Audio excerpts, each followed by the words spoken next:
Good afternoon, I'm Rob Boskamp, and you're listening to South Texas Midday. Thank you for joining me on this Wednesday, July 23rd. Yesterday, Corpus Christi City Council passed 3 agenda items that will rezone several streets in the Hillcrest neighborhood to light industrial. Item 11 was an ordinance that will abandon, vacate, and close 2.5 acres of improved and unimproved public right-of-way properties. The affected areas are identified as sections of several streets in the neighborhood. The action is the result of the Harbor Bridge Replacement Project 4 party agreement. Item 12 also passed with requests that it be amended. The Port of Corpus Christi wanted to rezone various properties along Lexington Avenue to light industrial use. City Council also approved tax incentives for an entertainment complex that will bring nearly 200 jobs to the area. The proposed Synergy Entertainment Complex would be located near Rodfield Road and SPID on the south side. The entertainment venue will feature 10 bowling lanes, more than 100 arcade games, at least 6 movie screens, virtual reality attractions, escape rooms, and a sports bar. Construction on the project is set to begin early next year.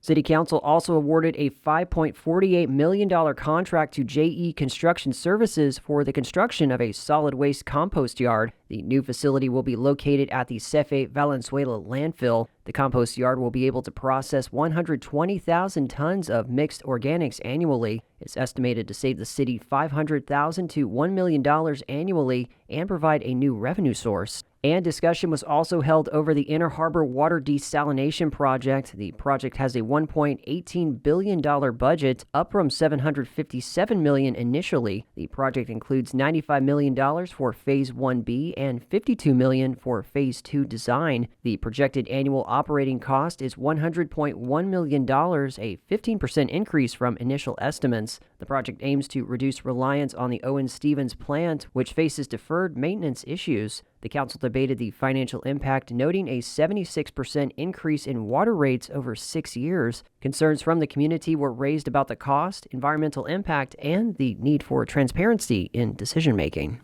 In state news, Texas Lieutenant Governor Dan Patrick has put his weight behind 16 bills for the state's current special session, which started on Monday. The full details of the proposals aren't public yet, but the Texas Newsroom's Blaze Gainey reports that one is focused on relief funding for the Hill Country. Patrick announced that he's backing nearly everything Governor Greg Abbott wants addressed this special session, including eliminating the STAR test, cutting property taxes, and redistricting.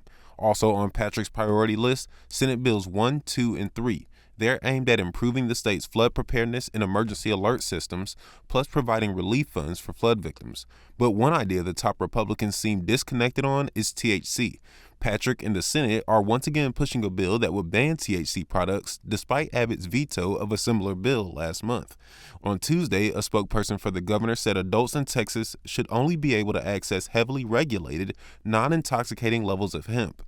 I'm Blaze Gainey in Austin. Current Edinburgh Mayor Ramiro Garza announced earlier this year he would not seek re-election following a prostate cancer diagnosis. Several candidates announced on Monday their intentions to run. Richard Molina, the former mayor of Edinburgh, filed to run for his previous seat. He served as mayor from 2017 until he lost his re-election bid in 2021. Edinburgh attorney Omar Ochoa announced he also filed to run for city mayor. Ochoa previously served as Edinburgh's city attorney for 6 years. His father, Joe Ochoa, served as Edinburgh's mayor for 13 years. Victoria ISD has released information about its updated cell phone policy in response to House Bill 1481. In the statement, it said that Victoria ISD will require all personal communication devices to be powered off and stored securely out of sight for the entirety of the school day. This includes class time, passing periods, lunch, and before and after school while on campus during school hours. Victoria ISD will hold a special called board meeting on August 7th to present the proposed cell phone policy. All school districts must adopt a policy in compliance with House Bill 1481 by September 18th.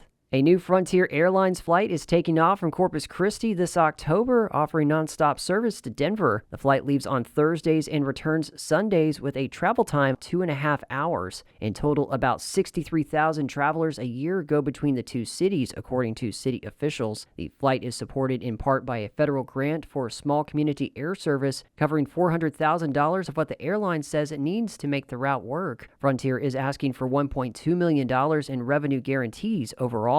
Remaining funds will come from local Type B sales tax revenues and the Corpus Christi Regional Economic Development Corporation. Crews in Rio Grande City will soon be replacing aging water lines, and hundreds of customers will also get new water meters. The city said nearly 400 customers haven't been getting correct water meter readings for at least 2 years. This past November, KRGV reported that Rio Grande City lost $1 million due to faulty meters. The city now has more than $3 million from the Texas Water Development Board to buy nearly 6,000 new water meters. With that money, the city will also be putting an old water tank back in service to provide more pressure to the east side of town. All water meters should be replaced by this November. The Seadrift City Council hired Wendell Netzer as the new city secretary during a special meeting Tuesday night. The position has seen turnover since Gabriela Torres submitted her resignation this past May. In a previous special meeting last month, the council unanimously voted to terminate the secretary who had filled the role after Torres's departure. Weeks ago, deadly flash floods swept through the Texas Hill Country, washing away campsites, cabins, and entire families. In Kerrville, one bar owner risked his life trying to save a family. The Texas Newsroom's Lucio Vasquez sat down with him at his bar, just steps from the river. That changed everything. On a recent evening at Howdy's Bar and Chill, just off of the Guadalupe River, pool balls click and friends laugh over cheap beer. Bob Canales sits nearby, drink in hand, watching over it all. He and his wife own the bar, along with Blue Oak RV Park, just down the hill towards the water. The July 4th flood in Kerrville nearly took everything. People were set up, enjoying the weekend and ready to go, and within the span of 45 minutes, they were wiped off the planet, and several people lost their lives. It was supposed to be a peaceful holiday weekend. Dozens slept to the hush of the Guadalupe. Campers lined the riverbank and the small island midstream, undeterred by steady rain. This changed when emergency crews arrived at 4 a.m. A wall of water was racing down the Guadalupe.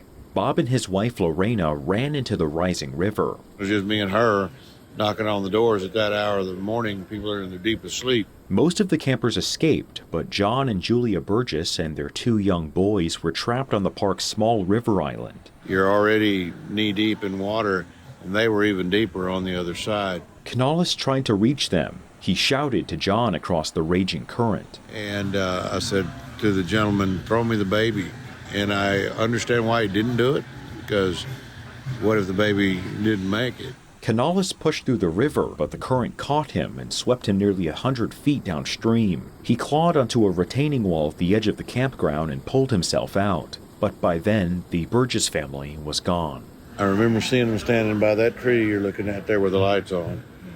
And that was the last time I saw that fine young man with his family. John and Julia were found dead days later. Their boys are still missing. Their daughter, who was at a nearby summer camp, survived. So did the family dog. As the river swallowed everything in its path, Canales stood by feeling powerless. There were cars floating by with their lights still on and people in them. Unfortunately, they were waving and screaming for help, and within a flash they were gone.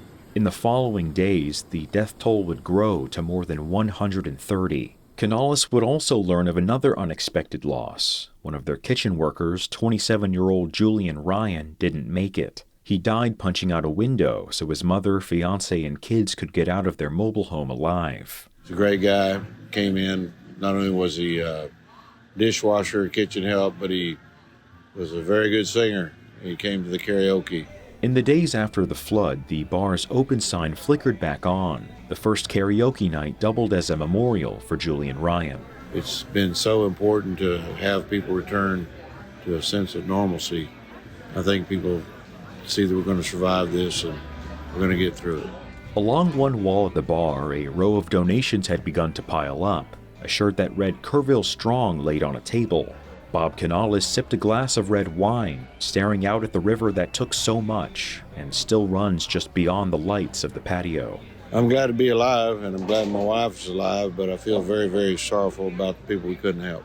He knows it'll be a long road to recovery, but having Howdy's open again is a start. As Texans, we come back stronger than ever, and we'll do it again.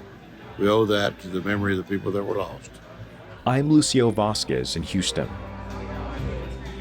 And Shark Week continues at Texas A&M Corpus Christi. Tomorrow night will feature the Heart Research Institute at the Corpus Christi Hooks at Whataburger Field. Shark researchers from the Center for Sport Fish Science and Conservation will share their shark tagging research, shark-themed games and giveaways, and the first pitch thrown by Dr. Kesley Banks with the Heart Research Institute. It's a huge week for the university and us here at the Sport Fish Center. We do have sharks in the park, which is Thursday at Whataburger Field with the hooks. We'll have researchers out there talking all things shark research. We'll have some shark-themed games, and we'll also be launching our AFCO CCA Sport Fish Center shark tracker called Fin Finder at the game. So everybody can follow along with all of the sharks that have been tagged here off Texas, along with future sharks that are to be tagged on this app, and we hope everybody enjoys it. First pitch is set for 6:35 p.m. Find out more information on Shark Week online at tamucc.edu. And that is the latest news and information on South Texas Midday. I'm Rob Boskamp. Your community arts calendar and more is on the way.